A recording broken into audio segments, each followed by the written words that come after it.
Now they already knew that the Russians are there. So I told them my idea is, and they were older people than me, that we should leave right away because you never can tell. The Germans may come back. They may make a counterattack.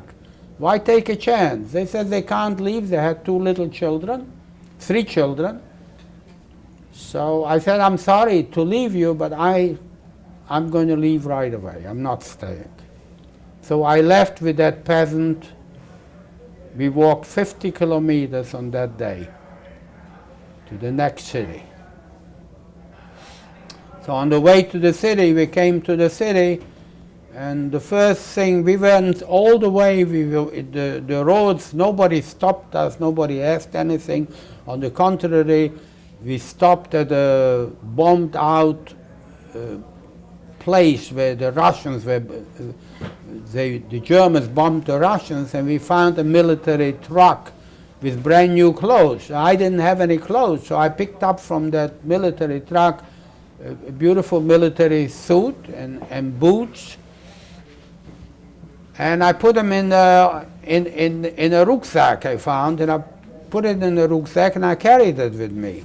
When we came to the village where he lived, that peasant, there was a roadblock, military roadblock, and they asked identification. So I started telling him I'm Jewish and I was in hiding in the mountains and whatever. They took us into a room, and he told them that he is from that village, he was hiding. They didn't like very much our story. They took us in a room in the house, and they put their guns down on the table, and they walked into another room and locked the door, and had a meeting with other officers there.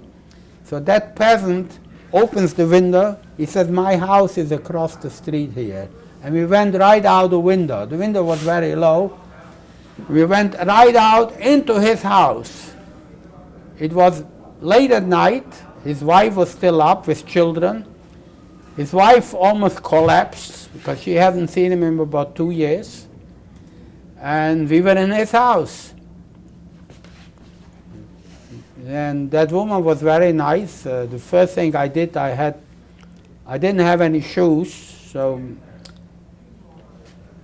my feet were wrapped with rags, and I had blisters from walking that day.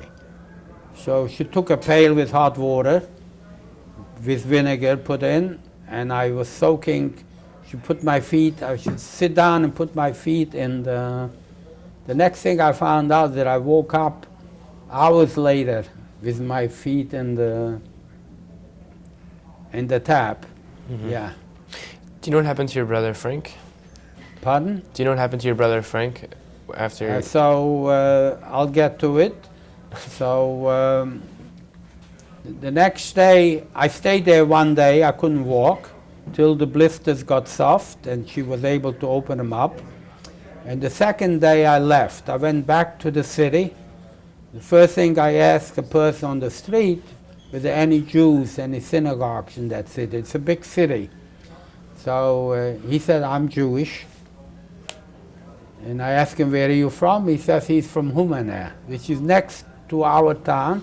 He asked me my name. I tell him my name. He says, I know of a Ferry Josephovich. That was my name then. So I said, this is my brother. He knew my brother. He was also liberated a few days earlier in those mountains.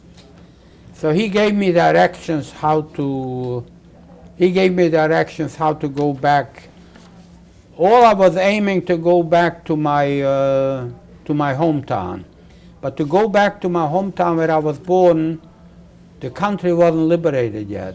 It's only the border areas were liberated. I had to go through Hungary to the east and back to my town. So I had to hitchhike. So I thought when I was in this town, I met a Russian soldier. Can I stop you and ask what your message to our generation is? What? Okay. Please finish the story, what happened. So I met a Russian soldier, and I told him, I was talking to him. I thought he was Jewish, maybe. He said to me, I'm looking for Slovak money, because I have a lot of Hungarian money, and in Slovakia you can't do anything with Hungarian money. So I told him I have 7,000 crowns. So he says, can we change? I'll give you 7,000 pangas. I didn't know the exchange rate, but one thing I was sure, it's worth more than 7,000 crowns, 7,000 pangas. So he gave me the 7,000 pangas. And I started checking around, the panga was worth 7 to 1.